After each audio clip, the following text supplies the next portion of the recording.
how to be productive as a graphic. Just kidding, that's not the kind of video. I don't even own an Apple Watch to be doing that kind of stuff. Everything nowadays is about productivity. We all want to do stuff. Okay? We want to be everywhere. We want to watch every movie. We want to read every book. We want to eat at every restaurant. We want to travel to every country. We want to listen to every album. We want to watch every show. We want to go to every concert. We want to be in every social gathering, in every social media, in every topic and conversation. We want to be part of everything and want to do everything. We are stuck in a state of existing for the sake of doing stuff and making stuff and experiencing stuff. Now, listen, all right, productivity is good. It's a good thing. Really, it's not a derogatory thing to be productive. Being productive can make you feel self-worth and good about yourself. Productivity is good for your well-being and mental health. But when does it cross that imaginary line of being healthy and obsessive? Where is that invisible threshold that leads us to productivity anxiety? And most important, what does that have to do with design? Some people are more productive than others, that's a fact. But why is that? A survey from Harvard Business Review revealed that people who tend to be more productive typically plan ahead based on priorities, manage high information volumes efficiently, and ensure clear and efficient communication. Wow. Breaking news! I could never imagine. If you literally Google how to become more productive, that's what Google would tell you. It's the same thing everywhere. Plan your day ahead. Make a to-do list. Manage your time. What does that mean? In conclusion, you probably already noticed that this is not going to be like a typical how to be more productive tips type of video. We already have enough of those on the internet. I'm not going to teach you how to use a calendar. Go watch a productivity coach or else. Schopenhauer once said, I don't remember this quote. Life swings like a pendulum backward and forward between pain and boredom. But how come? How can we be bored nowadays? Please teach me how to be bored. Guide me to boredom. I haven't been bored in like 5 years. Probably. Honestly, life swings like a pendulum backward and forwards between pain and TikTok For You page. I think of myself as a productive person sometimes. I'm being productive right now. I'm recording this video, but that was hard. Don't let me fool you. Don't think I woke up and I was like, I'm gonna write a script and I'm gonna record a YouTube video and it's gonna be so easy and fun. I have been procrastinating this for a while and I'm finally doing it. It was not as easy as you think it was. But yeah, I'm being productive right now. I'm recording this video and then I'm gonna edit it and then I'm gonna probably, promote on my little TikTok or Instagram or whatever. This makes me productive.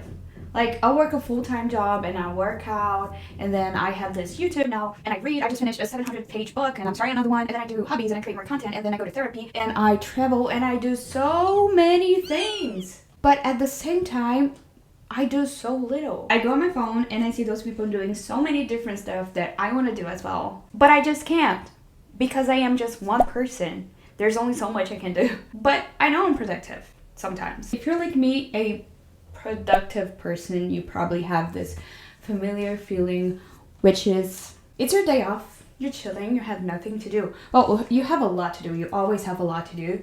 But you don't need to do those stuff. So you're like relaxing, and then your brain goes like, what?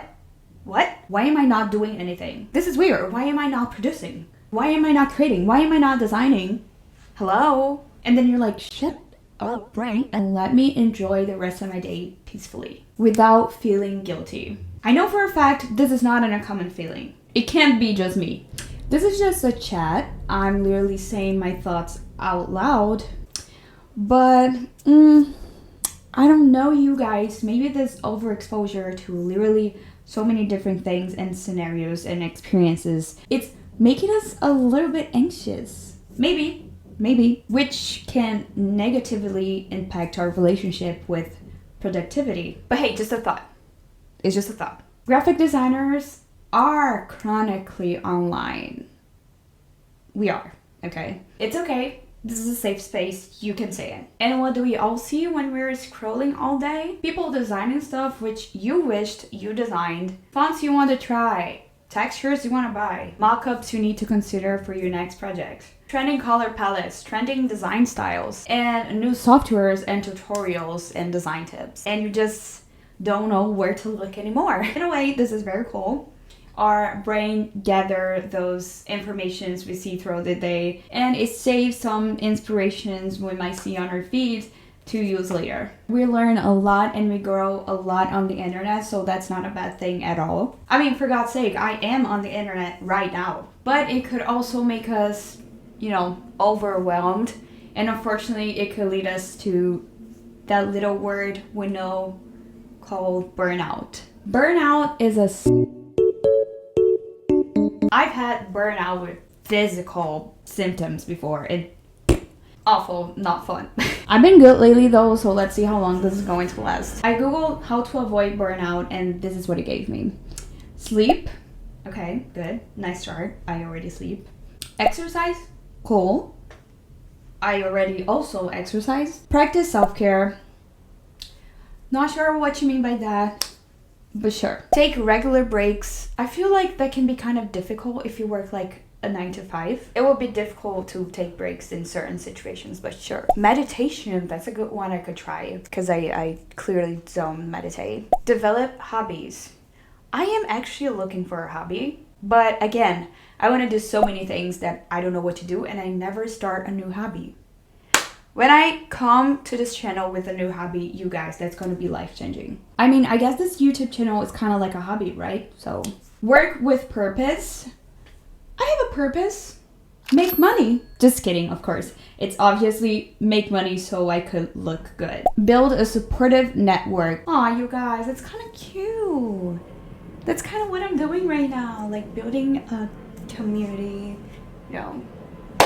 Yeah. Okay. Those are good tips. This is nice. This is cute. Drink water, practice self-care, get some sleep, exercise. But I have another tip. Maybe just don't think you need to take every project ever in the history of graphic design projects. Stop being crazy. Okay, that's my take on burnout. Let's go back to productivity. That was obviously a joke, okay? I know burnout, it's like a very serious thing. Thank you for understanding my joke. Okay, I found this article on Medium and it's like 7 tips to boost your productivity as a graphic designer. Let's see. Oh, that's actually easy. If I only knew that was all that it takes, I would have never procrastinated in my entire life. Okay, number 1. Set goals the night before. Respectfully, no. Number 2, establish a routine.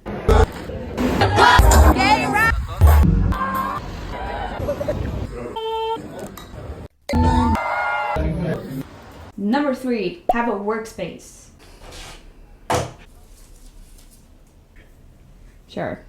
Number 4, time management. It suggested the Pomodoro technique. Not gonna lie, I think the Pomodoro technique for graphic design sounds like hell. Because that's just not how ideas flow. It's not like you have a switch in your brain that goes like, okay, have great ideas for 30 minutes, and then you switch off and you're like, okay, don't have any ideas for 5 minutes. That's not how it works, so I'm not even gonna try. I'm sorry. This is weird because this is tips for graphic designers, like boost your productivity as a graphic designer. But I don't think that's gonna work, and you cannot change my mind. I'm sorry. But I'm gonna try the Pomodoro technique to write scripts. That way I can write scripts faster and, boost my productivity, and I'll have more time to design.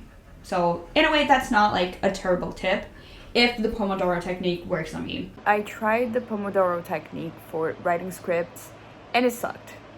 I will not elaborate on that. I just don't like it. It's not for everyone. I guess it's not for me. Number 5, prioritize self-care. And then the article goes like, health is wealth, especially in the design world. Honestly, if you make $100,000 a month, but you don't have your health, you'd give up all your money to get your health back. If I made $100,000, I wouldn't be reading this article because I wouldn't need to be productive. Also, if I made $100,000 a month, I would live off of self-care. I would be the most self-cared person in the entire universe. Number 6, know when to switch off. Drawing a line between work and leisure can be tough, but it's essential. That is true. As I said in the beginning, it's getting harder and harder for our brains to shut down and shut up. And if you're not thinking about work, we'll be thinking about something else. And we will be stimulated with something. We're always stimulated with something. and there is basically no boredom anymore. Don't multitask. It hampers both work and relaxation. Seems like you're jealous because you can't multitask. And finally, number 7, embrace ongoing learning. My monitor just... This one, it's a good one. This is important. But aren't we all learning something new all the time? Sometimes it's useless, sometimes not. I mean, I just learned new things from a 2-minute read Medium article. It's good, but it's not like, wow, that's the tip I needed to be productive. My point is, hey, it's okay to take easy on yourself sometimes. It's not as easy as productivity coaches and content creators on the internet make it seem. Really, you're fine. If you think your productivity is way below the average and you're feeling bad for not being productive, maybe slowly try to incorporate some of those stuff to your routine and see what works better for you. But if that's not the case, really, it's fine. You're gonna be fine, and you don't need to be productive all the time.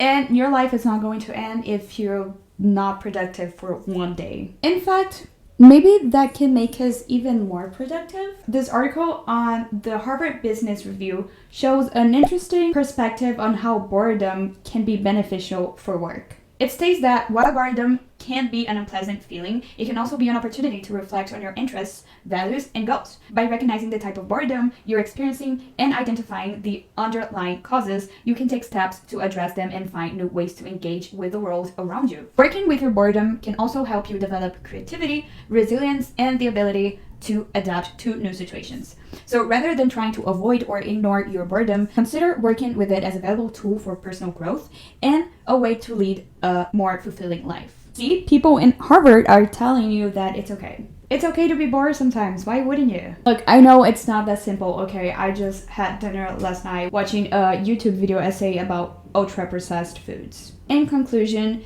being productive is not that easy. Don't let those motivational influencers trick you into thinking they are productive all the time.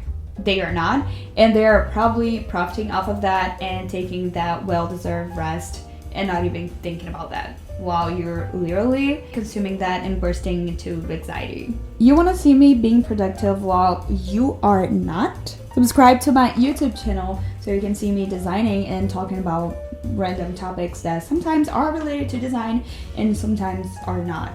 And I also post some cute little vlogs sometimes. Also, if you liked being productive with me, make sure you give it a like, a little thumbs up, and I don't know, leave a comment if you hate it or if you love it. I don't care. Alright, see you in the next video. Bye!